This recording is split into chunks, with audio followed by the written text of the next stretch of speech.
L'hôtesse de l'air avait demandé au pilote noir de quitter la première classe, puis il avait reçu un appel urgent au poste de pilotage. Elia Carter traînait son bagage à main à travers le pont du jet, ses épaules lourdes après 3 vols consécutifs de Tokyo à Dubaï, puis à Londres. L'odeur familière de la cabine de l'avion l'enveloppait alors qu'il montait à bord, mais cette fois, quelque chose semblait différent. Pour une fois, il ne portait pas son uniforme de pilote impeccable avec les 4 bandes sur les épaules, mais plutôt son jean usé préféré et un pull bleu marine confortable que sa fille lui avait offert le Noël précédent. « Juste à votre droite, monsieur », avait dit l'hôtesse de l'air à la porte avec un sourire professionnel. Elia avait hoché la tête, s'efforçant de ne pas montrer son excitation d'être en première classe. Cela faisait des années qu'il n'avait pas été assis ici en tant que passager, passant habituellement ses vols dans le cockpit ou, occasionnellement, en classe économique lorsqu'il voyageait pour le plaisir. Mais aujourd'hui, grâce à ses miles accumulés et à une série de surclassements chanceux, il se faisait plaisir. Le siège en cuir était différent de ce côté, plus large et plus accueillant. Elia avait rangé son sac dans le compartiment supérieur et s'était installé, la tension dans son dos commençant déjà à se relâcher. Il avait sorti sa copie de L'ombre du vent, un livre que sa femme lui avait demandé de lire depuis des mois, et l'avait posé sur le large accoudoir. Un homme d'affaires en costume coûteux avait jeté un coup d'œil de l'autre côté de l'allée, surpris, mais Elia avait fait semblant de ne pas le remarquer. Il était désormais habitué à ses regards et aux changements subtils d'expression. 20 ans de vol commercial lui avaient appris que certaines choses évoluaient plus lentement que d'autres. La femme plus âgée en 2C ne cessait de lui lancer des regards furtifs, ses perles claquant doucement alors qu'elle tournait la tête, se demandant probablement ce qu'un homme noir comme lui faisait en première classe. Elia avait sorti son téléphone pour envoyer un message rapide à sa femme, Sarah. En première classe, c'est sympa, Mike est gâté. Il avait souri à sa réponse immédiate concernant le temps. N'oublie pas de prendre ces noix chaudes qu'ils servent. Ça vaut chaque kilomètre que nous avons économisé. La cabine se remplissait lentement des bruits habituels d'avant-vol. Le grincement des chaussures, le bruit des sacs rangés, le murmure des conversations sur les vols de correspondance et les retards dus à la météo. Elia avait pris une profonde inspiration, savourant ce rare moment d'être de ce côté du voyage, sans plan de vol à venir, sans conditions météorologiques à surveiller, sans équipage à briefer, juste 6 heures de paix entre lui et New York. Il avait observé les autres passagers de première classe s'installer autour de lui, un jeune entrepreneur en technologie avec des écouteurs coûteux en 1A, tapotant sur un MacBook, un couple de personnes âgées en 3D et 3F, des voyageurs clairement expérimentés qui avaient réduit leur routine d'avant-vol à une science.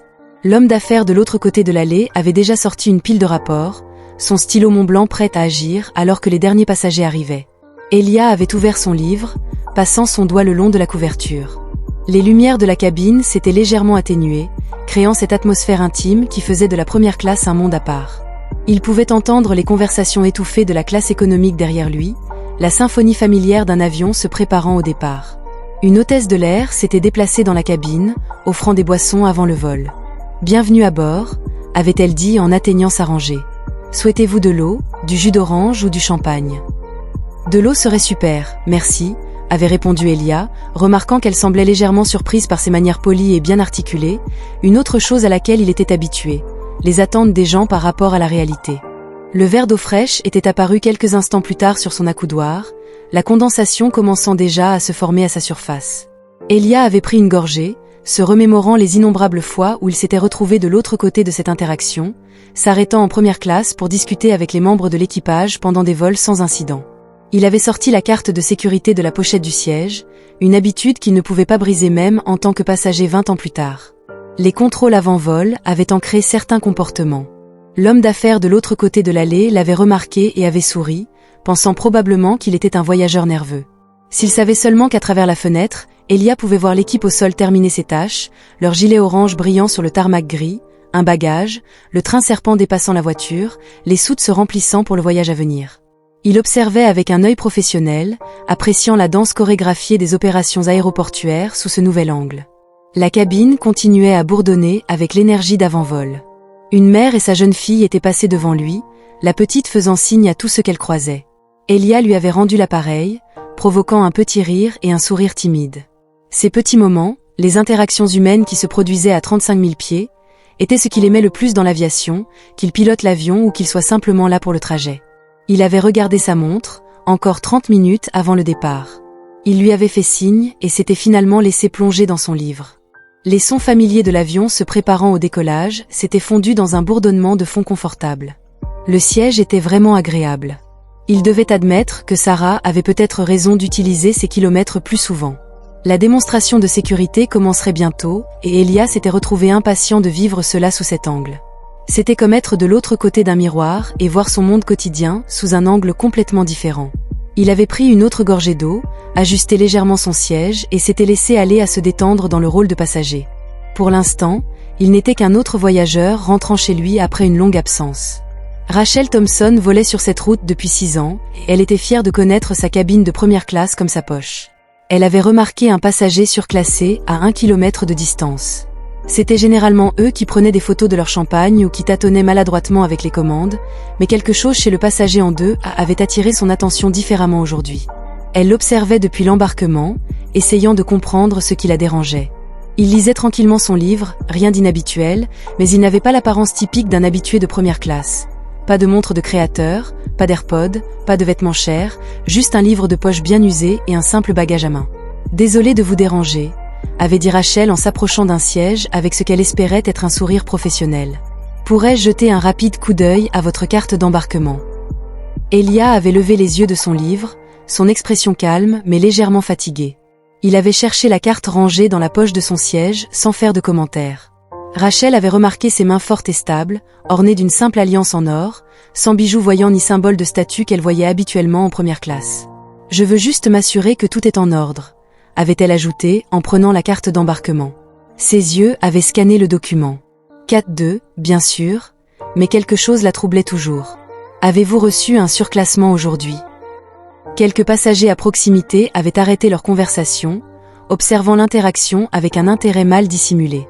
L'homme d'affaires de l'autre côté de l'allée avait posé ses rapports et la femme en perles était pratiquement penchée dans l'allée pour écouter. « J'ai acheté ce siège », avait-il dit. Sa voix était stable, mais trahissait un soupçon de quelque chose que Rachel ne pouvait pas tout à fait identifier, résignation et frustration. Elle avait vu suffisamment de passagers en colère pour savoir que ce n'était pas tout à fait ça. « C'est juste que parfois, il y a des confusions dans les attributions de siège », avait-elle insisté, alors qu'une petite voix dans sa tête lui disait d'arrêter. « Êtes-vous sûr que vous n'êtes pas censé être en classe économique ? On pourrait vérifier. » Le couple de personnes âgées en 3e rangée avait échangé des regards. La femme avait chuchoté quelque chose à son mari en secouant légèrement la tête. Le passager en un avait soudainement retiré ses écouteurs, très intéressé par ce qui se passait derrière lui. « Je suis sûre, » avait répondu Elia, son ton restant neutre mais avec une fermeté qui n'était pas là auparavant. « Je vole souvent sur cette route. » Il n'avait pas donné de détails, ne mentionnant ni sa profession ni son statut. Il avait simplement soutenu le regard de Rachel en attendant. Rachel avait senti la chaleur lui monter au cou. La carte d'embarquement était légitime, elle le savait, mais quelque chose continuait à la pousser en avant, un instinct profondément enraciné dont elle n'avait même pas réalisé qu'elle le possédait. « C'est juste que j'ai eu des problèmes avec des attributions de siège incorrectes auparavant et... Y a-t-il un problème ici ?» La nouvelle voix appartenait à Laura Chin, l'hôtesse de l'air en chef. Elle était apparue au coude de Rachel, probablement attirée par la tension croissante dans la cabine de première classe. L'expression de Laura était neutre, mais ses yeux se posèrent entre Rachel et Elia avec une inquiétude croissante. « Je vérifiais simplement l'attribution du siège passager », avait dit Rachel, soudainement consciente de l'apparence de la situation. La carte d'embarquement lui semblait lourde dans les mains, comme la preuve de quelque chose qu'elle ne voulait pas reconnaître. Le technicien en un s'était complètement retourné maintenant, ne faisant même plus semblant de travailler. L'homme d'affaires de l'autre côté de l'allée fronçait les sourcils, son stylo coûteux tapotant contre son accoudoir dans un rythme irrégulier. L'atmosphère dans la cabine était passée de l'excitation d'avant-vol à une tension inconfortable. Elia était resté immobile, son livre ouvert mais oublié sur ses genoux. Il ne discuta pas et ne leva pas la voix. Il était simplement assis là, rayonnant d'une dignité qui faisait que les questions de Rachel semblaient de plus en plus petites et mesquines à chaque seconde qui passait. Sa carte d'embarquement indiquait clairement le siège 2A, avait dit Laura doucement en regardant le document dans les mains de Rachel. Y a-t-il une raison particulière de s'inquiéter ? Rachel avait ouvert la bouche, mais se tut rapidement. Que pouvait-elle dire pour expliquer qu'il n'avait pas l'air d'appartenir à ce groupe ? Que quelque chose n'allait pas. Toutes les réponses possibles s'étaient asséchées dans sa gorge alors qu'elle prenait conscience de ce qu'elle avait fait, de ce qu'elle avait fait depuis le moment où elle l'avait repéré. La climatisation bourdonnait au-dessus de leur tête, diffusant de l'air frais dans la cabine de plus en plus chaude. Maladroitement, la petite fille qui était passée plus tôt jeta un coup d'œil à travers le rideau de la classe économique, intriguée par le silence inhabituel en première classe. « Je m'excusais pour la confusion. Rachel réussit finalement à rendre la carte d'embarquement à Elia. Ses mains tremblaient légèrement et elle espérait que personne ne remarquerait que tout semblait en désordre. Avant qu'Elia ne puisse répondre aux excuses de Rachel, le téléphone de Laura vibra avec le motif distinct d'un message en provenance du cockpit. Elle jeta un coup d'œil à l'écran, et son expression professionnelle se transforma en une expression d'inquiétude. Sans hésitation, elle se pencha près du siège d'Elia. « Monsieur Carter », dit-elle à voix basse. « Je m'excuse de vous interrompre, mais nous avons besoin de vous dans le cockpit immédiatement. » Le changement de comportement d'Elia fut instantané. L'homme calme et patient qui avait résisté à l'interrogatoire de Rachel disparut, remplacé par quelqu'un de complètement différent. Il ferma son livre sans marquer sa page et se leva d'un mouvement fluide. Rachel recula, confuse par ce changement soudain. Elle observa Laura et Elia se diriger rapidement vers l'avant de l'avion, leurs chaussures faisant des bruits doux sur le tapis. Les autres passagers des ERS étaient tout aussi perplexes. Le technicien se leva de son siège pour mieux voir, tandis qu'un couple de personnes âgées se murmurait rapidement si tout allait bien. L'homme d'affaires de l'autre côté de l'allée appela, mais ni Laura ni Elia ne s'arrêtèrent pour répondre. À travers la porte ouverte du cockpit, Rachel aperçut des mouvements. Le copilote sortit, pâle et instable sur ses pieds, et 2 agents de bord l'aidèrent rapidement vers la cuisine en parlant à voix basse d'assistance médicale.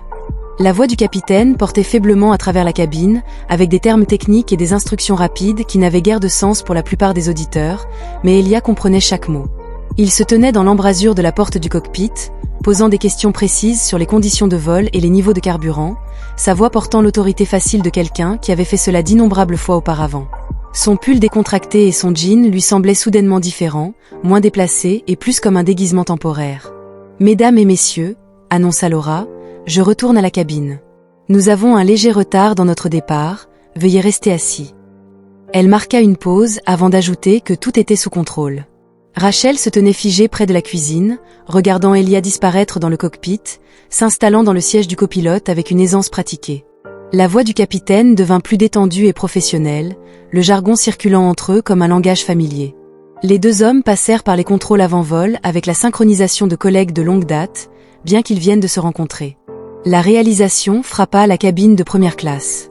Dans les rangs, l'homme d'affaires fut le premier à le comprendre, un sourire de compréhension traversant son visage. La vieille femme toucha ses perles en secouant la tête avec ce qui semblait être de l'embarras. Le technicien de 1A avait déjà sorti son téléphone, probablement à la recherche d'informations sur les pilotes hors service et les procédures d'urgence. Rachel sentit le poids de ses actions précédentes peser lourdement sur ses épaules. Elle regarda à travers la porte du cockpit alors qu'Elia ajustait son siège, vérifiait ses instruments et parlait dans son casque, le tout avec la confiance décontractée de quelqu'un qui l'avait fait des milliers de fois, ce qu'il avait bien sûr fait. Il interrogea les passagers qu'il avait vus plus tôt, évitant le contact visuel. Une hôtesse de l'air se précipita avec un verre d'eau pour le copilote qui se reposait dans la zone de l'équipage. L'agitation normale d'avant-vol continua autour d'eux, mais elle semblait différente maintenant, chargée d'une nouvelle conscience. Laura s'approcha de Rachel en parlant doucement. « Elia Carter est l'un de nos pilotes seniors. Il travaille pour la compagnie aérienne depuis près de 20 ans, principalement sur des lignes internationales. » Fit-elle une pause pour laisser l'information pénétrer. « Il va nous amener à New York en toute sécurité, comme il l'a fait des centaines de fois. » Pendant ce temps, le reste de l'équipage se déplaçait autour d'eux, se préparant au départ retardé. Pendant tout ce temps, la voix d'Elia était claire depuis le cockpit, calme et professionnelle, alors qu'il communiquait avec la tour. Il ne montra aucun signe que quelque chose d'inhabituel s'était produit dans la cabine. Quelques minutes plus tard, une jeune hôtesse de l'air qui n'avait pas été témoin de la scène précédente se précipita vers Rachel avec un presse-papier. « Saviez-vous que nous avions un pilote en congé en première classe aujourd'hui ? C'est vraiment de la chance », rayonnait-elle, complètement inconsciente de la tension qui persistait dans l'air. Rachel réussit à sourire faiblement en regardant la porte du cockpit rester ouverte pour les derniers préparatifs. Elia expliquait quelque chose au capitaine en montrant l'un des instruments avec la familiarité d'un expert. Son livre était oublié sur le siège 2A, un marque-page maintenant soigneusement placé entre ses pages par l'un des agents de bord attentifs. L'homme d'affaires était revenu à ses rapports, mais maintenant il continuait à regarder vers le cockpit, tandis que le couple de personnes âgées s'était réinstallé dans leur siège, leurs précédents murmures ayant été remplacés par des regards entendus. Même le technicien avait remis ses écouteurs, bien que son écran soit resté sombre. Le cockpit semblait être chez lui pour Elia, même dans un avion inconnu. Le capitaine Mike Stevens, un homme aux tempes grisonnantes et aux mains fermes, parcourut la préliste de contrôle de vol avec lui comme s'ils volaient ensemble depuis des années. La tension artérielle a chuté, c'est pourquoi il se sentait étourdi, expliqua Mike en se référant à leur copilote d'origine. Les examens médicaux le contrôlent maintenant, merci d'être intervenu. Elia n'était pas exactement la façon dont il prévoyait de passer son jour de congé, n'est-ce pas? Elia ajusta son casque, ses doigts se déplaçant automatiquement sur les commandes familières, préférant être ici plutôt que d'expliquer à sa femme pourquoi son pilote préféré s'était retrouvé bloqué à Chicago. Sa voix était légère, mais ses yeux étaient concentrés sur les instruments, planifiant déjà leur itinéraire à travers l'espace ouvert. À la porte du cockpit, il pouvait entendre les sons étouffés des passagers qui se réinstallaient dans leur routine.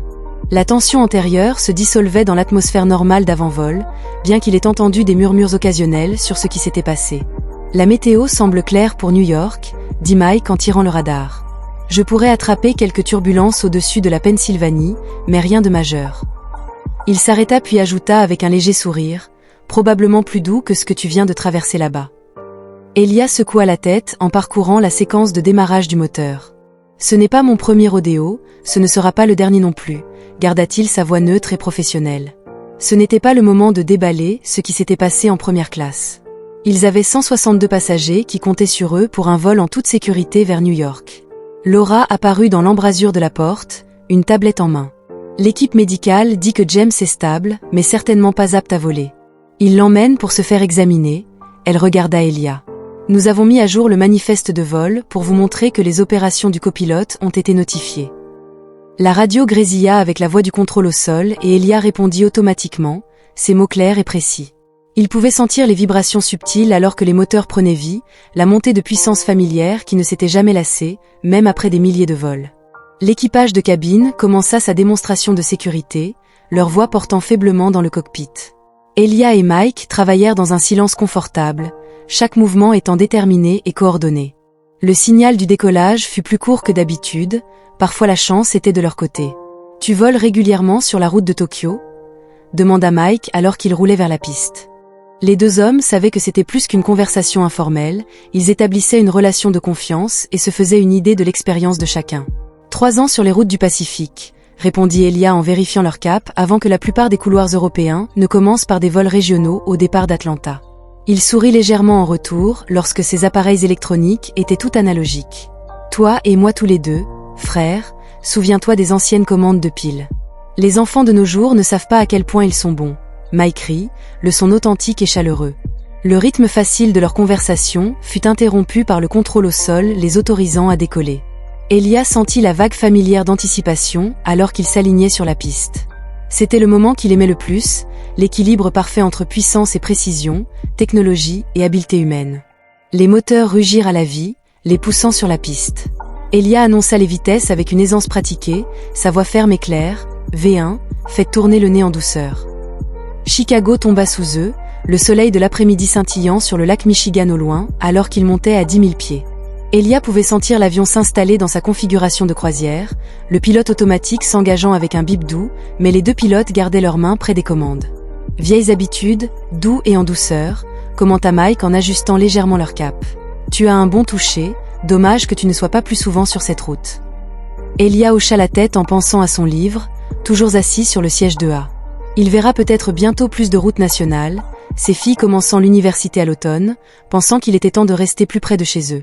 La conversation coulait facilement entre eux alors qu'ils surveillaient leurs instruments, deux professionnels partageant l'espace confortable du cockpit. En dessous d'eux, les passagers commençaient probablement à se détendre, commandant des boissons, sortant des ordinateurs portables ou des films. La cabine de première classe s'était installée dans un silence inquiet. Rachel accomplissait mécaniquement sa routine de service en versant des boissons et en distribuant des noix chaudes avec une dextérité pratiquée, mais ses mouvements manquaient de leur confiance habituelle et elle évitait d'établir un contact visuel avec les passagers qui avaient été témoins de sa confrontation précédente avec Elia. Tout va bien. Tout se passe bien maintenant. Elle entendit Laura dire à un passager curieux que le capitaine Stevens et M. Carter formaient une excellente équipe. Le mot la piqua, lui rappelant à quelle vitesse elle avait tiré des conclusions hâtives sur un homme qui était maintenant en partie responsable de la sécurité de tous. Le technicien de 1 a été finalement revenu à son ordinateur portable, mais ses écouteurs étaient accrochés autour de son cou au lieu de sur ses oreilles. Il semblait plus intéressé par les bribes occasionnelles de conversation du cockpit que par ce qui se passait sur son écran. L'homme d'affaires qui avait regardé toute la scène se dérouler en était à son 3e scotch, bien qu'ils aient à peine 1 heure de vol. À travers la porte ouverte du cockpit, sa voix était claire alors qu'il communiquait avec leur contrôleur de la circulation, son ton était confiant et professionnel, aucune trace de l'homme qui avait silencieusement enduré les questions de Rachel. Elle se retrouva à s'arrêter près de la cuisine, écoutant le va-et-vient facile entre lui et le capitaine Stevens. « Plus d'eau ?» demanda la femme âgée en perles, prenant Rachel au dépourvu. Sa voix était douce, mais ses yeux avaient un regard entendu qui fit brûler les joues de Rachel. « Oui, merci », réussit Rachel en versant de l'eau avec des mains légèrement tremblantes, les glaçons claquant contre le verre d'une manière plus forte que d'habitude dans la cabine silencieuse. À quelques sièges de là, l'homme d'affaires faisait semblant d'être absorbé par ses rapports, mais elle pouvait sentir qu'il était conscient de son malaise. Le signal de ceinture de sécurité était éteint depuis près d'une heure et les passagers en classe économique commençaient à se déplacer dans la cabine. Certains s'arrêtèrent près de la première classe, essayant de jeter un œil à l'intérieur du cockpit, curieux du changement d'équipage en plein vol, dont ils avaient entendu parler à travers des conversations chuchotées et des messages textes. Laura garda un œil attentif sur Rachel tout au long du service, intervenant de temps en temps pour répondre aux demandes des passagers qui semblaient hésiter à interagir avec elle. L'aide était à la fois un soulagement et une réprimande subtile, un rappel que les actions de Rachel n'étaient pas passées inaperçues auprès de ses superviseurs. « Saviez-vous qu'il volait pour nous depuis 20 ans ?» chuchota une hôtesse de l'air à une autre pendant un moment de calme dans la cuisine. « Mon amie Jenny a volé avec lui le mois dernier sur la route de Tokyo, elle dit qu'il est l'un des meilleurs. » Chaque information sur Elia semblait comme un petit poids ajouté à la conscience de Rachel. Elle regardait son livre intact sur le siège 2A, se demandant ce qu'il avait lu, quel genre d'homme il était au-delà des jugements rapides qu'elle avait faits. Le suivi de vol sur l'écran les montrait en croisière quelque part au-dessus du Michigan, le soleil de l'après-midi traversant les fenêtres, créant des taches de chaleur sur le siège vide où Elia aurait dû se détendre. Au lieu de cela, il était dans le cockpit en train de faire le travail qu'il avait fait d'innombrables fois auparavant. « Glace, monsieur ?» demanda Rachel à l'homme d'affaires qui buvait son verre depuis 20 minutes. « Non merci », répondit-il puis ajouta doucement. « Vous savez que nous faisons tous des erreurs, c'est ce que nous en apprenons qui compte. » Il ne leva pas les yeux de ses papiers alors qu'il parlait, lui donnant l'intimité nécessaire pour traiter ses paroles. Le couple de personnes âgées s'était assoupi, leurs mains jointes lâchement entre leurs sièges. Le technicien travaillait enfin vraiment, ses doigts tapant rapidement sur son clavier. La cabine avait trouvé son rythme. Le drame précédent semblait oublié par la plupart des passagers, mais Rachel sentit à chaque minute avec acuité que ses tâches routinières lui donnaient une nouvelle conscience. Elle se retrouva à regarder le cockpit plus souvent que nécessaire, à écouter la voix d'Elia, se demandant comment quelqu'un avait pu rester si professionnel après avoir été traité avec une suspicion aussi infondée. Rachel se glissa dans la cuisine arrière. Pendant un moment de silence, essoufflée, elle n'avait pas réalisé qu'elle tenait ses mains qui tremblaient légèrement alors qu'elle réapprovisionnait le chariot à boissons. Des glaçons se répandaient sur la surface métallique, chaque cube ressemblant à un autre moment de cette confrontation, figé dans le temps. Elle pensait à comment Elia s'était comporté, son calme, sa dignité face à ses questions, sans haussement de voix ni demande en colère de parler à son superviseur, juste ce regard fixe et des réponses patientes même si elle poussait et poussait à la recherche d'une raison pour justifier ses soupçons. « Ça va ?» une autre hôtesse de l'air avait demandé à Mark en se faufilant avec une cafetière vide. « Tu es resté silencieux depuis le décollage. » Rachel s'était concentrée sur l'organisation des mini-bouteilles de vin, gagnant du temps avant de répondre. « As-tu déjà eu un de ces moments où tu réalises quelque chose chez toi que tu n'aimes vraiment pas ?» Mark s'était arrêté en s'appuyant contre le comptoir. Ce truc avec le pilote en 2A, sa voix était basse. « Attention !» Ouais, la nouvelle s'est répandue assez vite. Rachel s'était dit plus à elle-même qu'à Mark. Même après qu'il m'ait montré sa carte d'embarquement, même après que tout ait été vérifié, je ne pouvais tout simplement pas laisser les mots. Il lui semblait amer dans la bouche, comme l'arrière-goût de quelque chose qui avait mal tourné. À travers le rideau, elle pouvait entendre les bruits habituels en plein vol. Le bourdonnement des conversations, le tintement des glaçons et des verres, les pas doux des passagers se dirigeant vers les toilettes, des sons normaux qui, d'une certaine manière, la faisaient se sentir encore plus mal à l'aise. « Vous savez ce qui me fait mal ?» Elle continuait à redresser les serviettes. Cela n'avait pas besoin d'être fait. Il essayait simplement de lire son livre, de prendre une pause après avoir volé, qui sait combien d'heures, et au lieu de se détendre, il devait s'occuper de moi, et maintenant il était là-haut à piloter l'avion. Mark avait rempli la cafetière à l'évier de la cuisine, l'écoutant parler, l'eau s'écoulant dans la casserole, étouffant presque ses paroles suivantes. « Je n'arrête pas de penser au nombre de fois où cela doit lui arriver, à d'autres, au nombre de fois où les gens font des suppositions, posent des questions, donnent à quelqu'un l'impression qu'il ne sait pas. » Le chariot à boissons était aussi bien organisé qu'il pouvait l'être à ce moment-là, mais Rachel continuait à tripoter les articles, cherchant quelque chose à faire avec ses mains.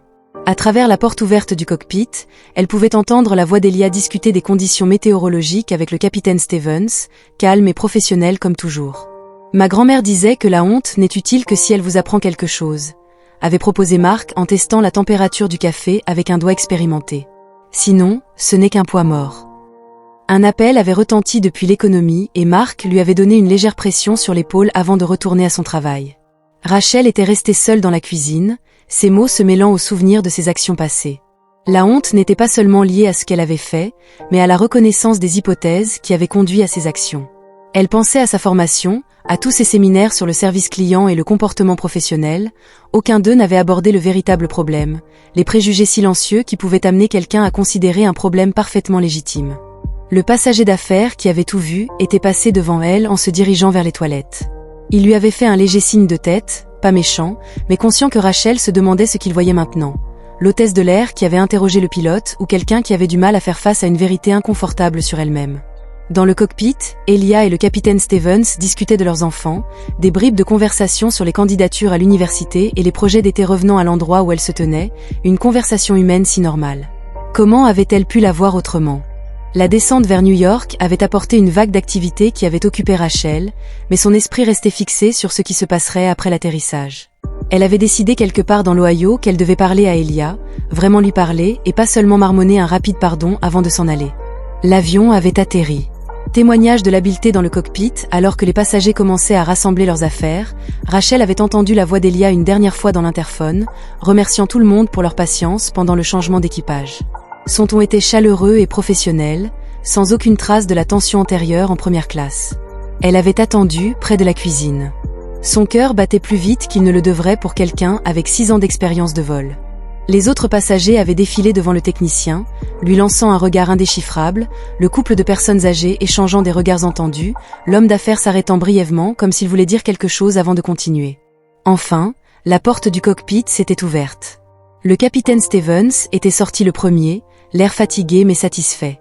Il avait tapoté l'épaule de Rachel en passant, bien qu'elle ne puisse pas dire s'il s'agissait d'un pardon ou simplement d'une habitude. Puis Elia était apparue, son pull légèrement froissé par les heures passées dans le fauteuil du capitaine, son livre sous le bras. « Monsieur Carter », avait dit Rachel, sa voix plus douce qu'elle ne l'aurait voulu. « Je voulais te parler un instant. » Elia s'était arrêtée, étudiant son visage, le même regard fixe que plus tôt, mais maintenant elle le voyait différemment. Elle percevait la patience et la compréhension qui avaient toujours été là. Il avait hoché la tête, s'écartant pour laisser passer les derniers passagers. « Je te dois des excuses », avait commencé Rachel, s'efforçant de le regarder dans les yeux. Ce que j'ai fait plus tôt, la façon dont je t'ai interrogé, était complètement inappropriée et je ne dis pas cela simplement parce que tu es un pilote.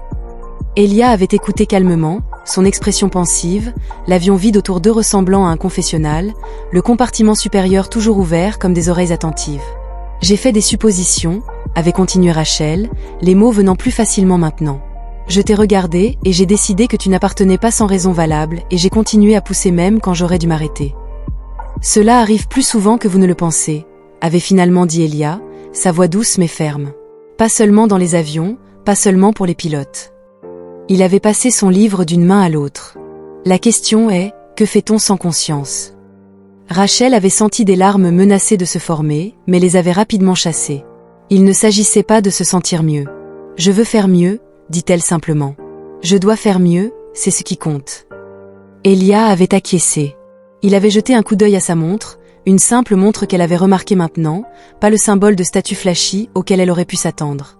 Vous savez, j'ai presque abandonné l'aviation lors de ma première année, à cause des questions constantes, des gens supposant que je faisais partie de l'équipe de nettoyage.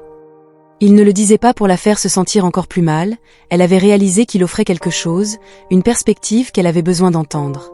« Qu'est-ce qui t'a fait rester ?» avait-elle demandé. Un léger sourire avait traversé son visage. « Mon premier capitaine m'a dit quelque chose que je n'ai jamais oublié. Il a dit qu'à chaque fois que tu entres dans ce cockpit, tu ne fais pas que piloter un avion, tu changes ce que les gens pensent être possible. Alors je suis resté et aujourd'hui je suis content de l'avoir fait. » L'équipe de nettoyage commençait à monter à bord. Leur voix résonnait à l'arrière de l'avion. Le téléphone d'Elia avait sonné. C'était probablement son retour à la maison, il l'attendait aux arrivées. « Merci », avait dit Rachel, voulant signifier plus que juste la conversation pour tout aujourd'hui. « Prends soin de toi. » Rachel, avait-il répondu en se dirigeant vers la sortie. Il s'était arrêté à la porte en regardant en arrière. Et souviens-toi que la prise de conscience n'est que la première étape. C'est ce que nous faisons ensuite qui compte. Rachel était assise dans l'équipage à JFK en attendant son prochain vol, les événements de la journée se déroulant dans son esprit comme un film qu'elle ne pouvait s'empêcher de revoir. Les autres hôtesses de l'air parlaient de retard et de passagers difficiles, mais elle les entendait à peine. Elle avait sorti son téléphone et ouvert le bureau des employés de la compagnie aérienne. Les mots d'Elia résonnaient dans son esprit alors qu'elle parcourait les sessions de formation à venir. Il s'agissait de comprendre les préjugés inconscients dans l'aviation. Elle l'avait déjà vu répertorié auparavant, mais avait toujours trouvé une excuse pour l'ignorer. Maintenant, elle avait cliqué sur enregistrer sans hésitation. Laura s'était arrêtée à sa table en faisant glisser une tasse de café sur la surface. « Journée difficile », avait-elle demandé, bien que son ton suggérât qu'elle connaissait déjà la réponse. Plutôt une révélation. Rachel avait répondu en enroulant ses mains autour de la tasse chaude. « Tu sais, j'avais toujours pensé que j'étais bonne dans mon travail. » Hôtesse de l'air. Elle avait remué le café distraitement. Aujourd'hui, ils m'ont montré que j'avais des angles morts dont je ne soupçonnais même pas l'existence. Nous l'avons tous, avait dit Laura. S'asseoir, c'est ce que vous faites une fois que vous les voyez. À l'extérieur du salon, le terminal était animé par le rush habituel du soir. Rachel avait regardé les gens se précipiter vers leurs portes. Des hommes d'affaires en costume, des familles avec des enfants, des couples âgés s'aidant mutuellement avec leurs sacs. Elle s'était retrouvée à les observer vraiment, maintenant en s'interrogeant sur leurs histoires, leurs voyages. « Tu sais ce qui me fait réagir ?» avait dit Rachel. Il voulait juste lire son livre, faire une pause après avoir volé à l'autre bout du monde. Au lieu de cela, il a dû faire face à mes suppositions et il a quand même intensifié ses efforts quand nous avions eu besoin de lui. La nouvelle de ce qui s'était passé s'était rapidement répandue parmi les membres de l'équipage, mais au lieu des ragots habituels de la salle de repos, cela avait déclenché de vraies conversations sur les expériences et des réflexions sur comment faire mieux et être meilleur. Une semaine plus tard, Rachel travaillait dans une autre cabine de première classe lorsqu'elle remarqua qu'une jeune femme portant un hijab était interrogée à son siège par un autre passager. Sans hésitation, Rachel intervint pour gérer la situation, avec une nouvelle conscience qu'elle n'avait pas auparavant. Elle pensait à Elia, se demandant parfois s'il traversait à nouveau le Pacifique ou s'il passait peut-être du temps avec sa fille qui était à l'université. Le livre qu'elle avait finalement cherché était sur sa table de nuit, devenant un rappel des leçons apprises de la manière la plus inattendue. La femme âgée aux perles avait écrit une lettre à la compagnie aérienne, non pas pour se plaindre du comportement de Rachel, mais pour féliciter la manière dont la situation avait été gérée. À la fin, elle avait écrit « Il ne s'agit pas de prétendre que ces moments n'arrivent pas. Il s'agit de ce que nous avons appris d'eux. » Lors de son prochain briefing d'équipage, Rachel parla de ce qui s'était passé, non pas pour se défendre, mais pour partager ce qu'elle avait appris. La salle resta silencieuse alors qu'elle évoquait les hypothèses et l'importance de voir les gens pour qui ils sont, et non pour qui nous pensons qu'ils pourraient être. Parfois, le regard le plus difficile est celui dans le miroir, leur dit-elle, mais c'est aussi le plus important. Le bulletin d'information des compagnies aériennes contenait un article sur les pilotes en congé qui aidaient en cas d'urgence. Il y avait Elia dans son uniforme, cette fois-ci, debout devant un avion. L'article ne mentionnait pas ce qui s'était passé en première classe ce jour-là. La véritable histoire ne devait pas être celle d'un incident, mais celle des changements qui avaient suivi. Des mois plus tard, Rachel gardait toujours en mémoire les mots d'Elia. La conscience n'est que la première étape, c'est ce que nous faisons ensuite qui compte. Chaque vol, chaque passager, chaque interaction devenait une occasion de prouver qu'elle avait appris de ce jour, non seulement pour elle-même, mais pour tous ceux qui s'étaient déjà sentis déplacés, interrogés ou indésirables. La prochaine fois qu'elle vit quelqu'un lire « L'ombre du vent » pendant son vol, elle sourit et continua à marcher. Parfois, le meilleur service consistait simplement à laisser les gens être qui ils sont, là où ils sont, sans poser de questions ni faire de commentaires. C'était une leçon apprise à 30 000 pieds, mais qui la maintiendrait ancrée pendant des années.